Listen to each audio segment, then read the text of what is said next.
Land of plenty, land of poverty. Venezuela ought to be soaring, a great success story in South America, with exceptional oil wealth spreading prosperity to all. Instead, it's a country sinking under the weight of ferocious political division. Some blame President Hugo Chavez and his radical socialist revolution. The capitalism was unfair, which I'm willing to grant. This is worse. So let's go back to slightly unfair rather than totally unfair. But Hugo Chavez inspires fierce loyalty too, in a land of polarized politics.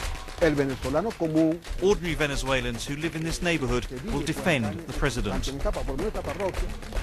So can Venezuela heal its deep divide over oil, politics, and Hugo Chavez?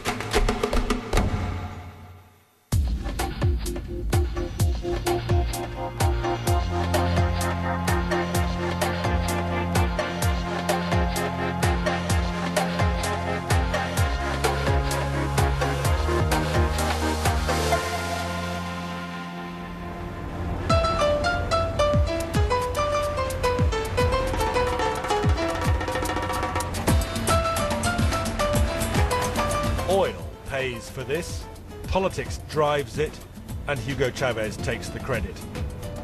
It's Metro Cable, a new cable car system for the Venezuelan capital, Caracas. And all thanks to the father of the socialist revolution, President Hugo Chavez. There's really no doubting that this is a technological triumph, a series of interconnecting cable cars which bring some of the poorest in Venezuela much closer to the wealth of the capital. But you have to ask whether it's also an extravagant showcase for Hugo Chavez's socialist revolution. It seems in some ways to conceal the fact that so little else has gone on in the country, so little of Venezuela's oil wealth has been spent on similar infrastructure projects which are desperately needed to try and bridge the gap between the richest and the poorest in this society.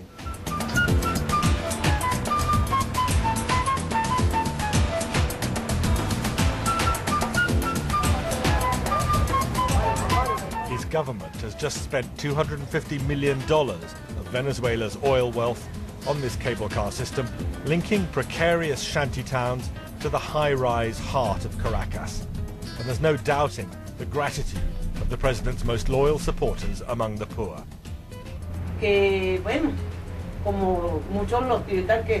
Much as people say it's mad, or totally mad, I want to thank him for it, and I give thanks in the name of my community to my president.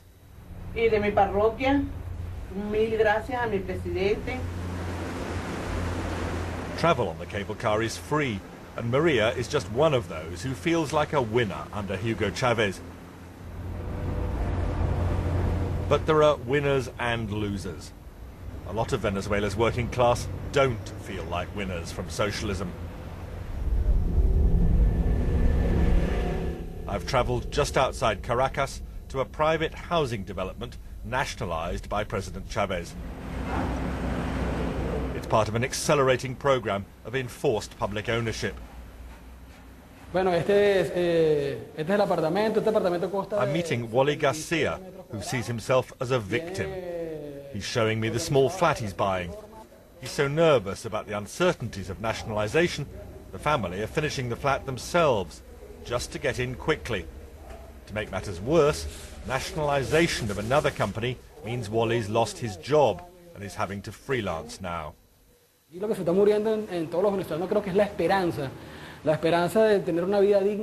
has died here is hope, the hope of having a better quality of life.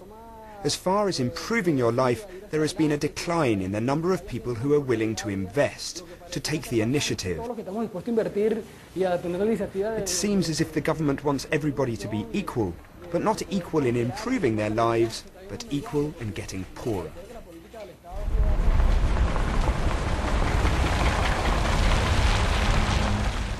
So what impression do I take away from all that? Well, frankly, it's complicated. But most of all, I suppose, that Wally just seems to be an ordinary Venezuelan who's somehow been trapped, caught between ideologies, and he's a bit of a hapless victim. First, he loses his salaried job because his business is taken over by the state, and then suddenly he finds the house that he's been saving for, the flat, well, the whole building's been taken over by the state. It's the uncertainty, it's the worry that's causing him so much heartache. Detalle, ¿no? Bien bonito. Ese edificio ahí, ¿qué es? Ese es un teatro antiguo, ¿no era? Who's behind all this? Well, one man. President Hugo Chavez, who likes to take over, expropriate private property live on air as part of his regular TV show, Allo Presidente. Expropiese, señor alcalde. Expropiese. Expropiese. Expropriate, he says repeatedly. We're in the historic center of Caracas, and the president is eyeing up privately owned shops he thinks have no right to be here. Proyecto arquitectónico histórico del... Bueno, estamos en el corazón de Caracas.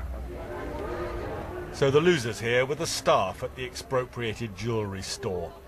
President Chavez may have said hello to the nation, but it was an instant goodbye for them, kicked out the next day. To these people, his rule seemed arbitrary, capricious, even cruel. But a group of Chavez supporters outside saw it quite differently, as a triumph of socialism.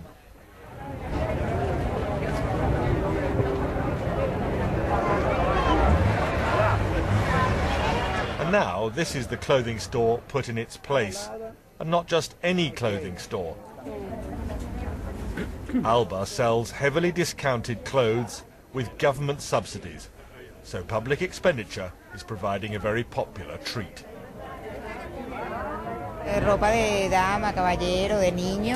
Women's clothes, men's clothes, children's and sporting clothing, all types of clothes at a very good price. A shirt here costs 75 bolivars. In the capitalist market it costs 350. That's 3 or 4 times more. And nothing better illustrates division in Venezuela than the story of this store, the winners and the losers. It stands directly opposite Parliament, where opposition to President Chavez has increased dramatically. What we are living in Venezuela is the classical military government plus a left-wing radical ideology plus the control of the whole economy. This is a combination which is lethal for democracy in any country.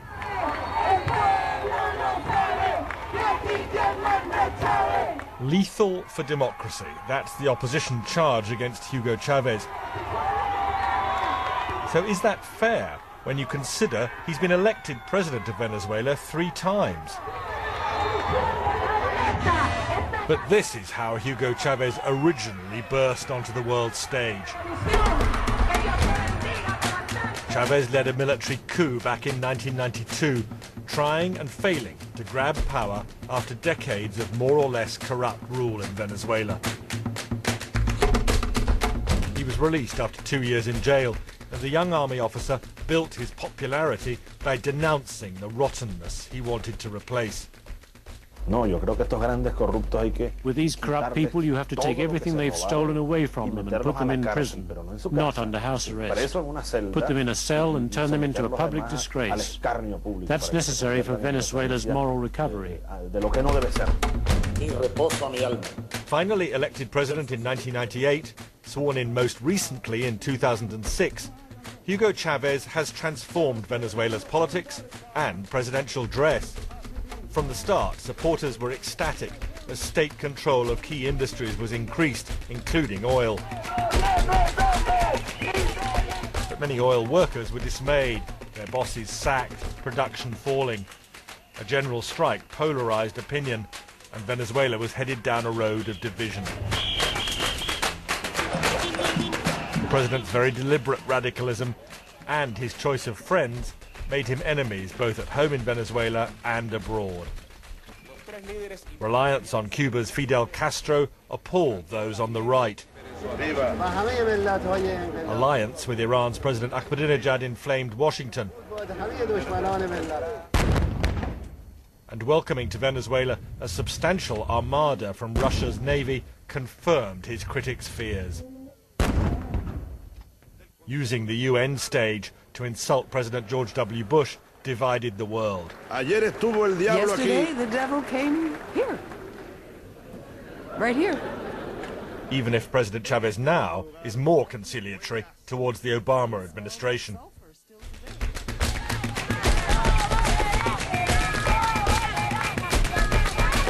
So, to supporters in Venezuela, Hugo Chavez is a brilliant populist. To critics, he's an outright threat to freedom and the rule of law. The government, his real fear is people itself. His real fear is that people don't share the radical agenda of the government. Even those who support President Chavez as a person, they don't share the radical agenda of Chavez. They don't want the agenda of confrontation.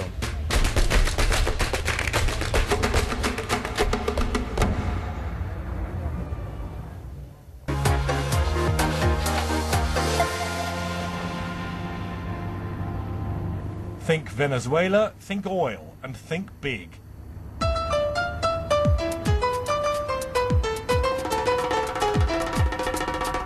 This bridge across Lake Maracaibo is taking us to the birthplace of Venezuela's vast oil business. Past the giant billboard face of President Hugo Chavez, who's making it very clear oil wealth fuels and funds his socialist revolution. But all is not well in Venezuela's economy, the only one in Latin America which is not growing but shrinking instead. Sinking in a localized recession unique on this continent. This really is the heart of Venezuela's oil industry, the original source of its enormous oil wealth for almost 100 years. But the question still remains, after many decades in which oil revenues have often been squandered, is the present government making proper or foolish use of all that money?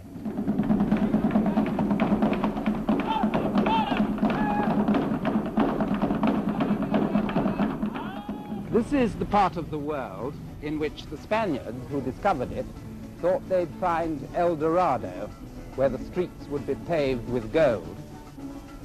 Well, as a matter of fact, they weren't far wrong. This was the BBC in Venezuela over 50 years ago, and a report by Robert Key for the Panorama programme in 1958. Because the Spaniards were only wrong about one thing. It wasn't gold the country was paved with, but oil. Here, from under Lake Maracaibo and its shores, comes 1/9 of the entire oil production of the world. The oil lies in concessions granted to American companies and the Anglo-Dutch company Shell.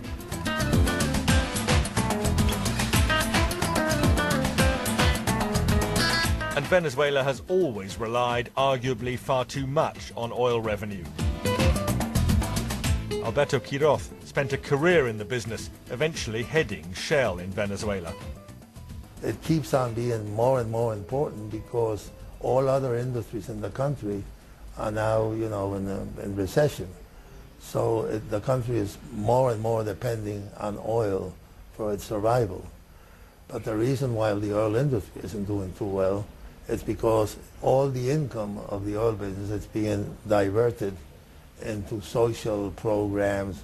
So, you know, we're wasting a lot of money. We're throwing away a lot of money for really very little in exchange.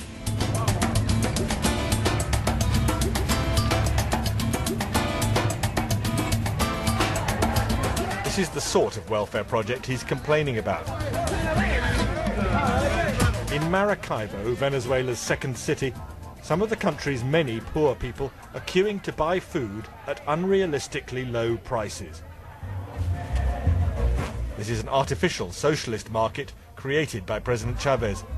The subsidies to bring prices down come from oil revenue, and it's one of many government welfare programs. Milk, margarine, flour, beans and tuna are the things I'm buying.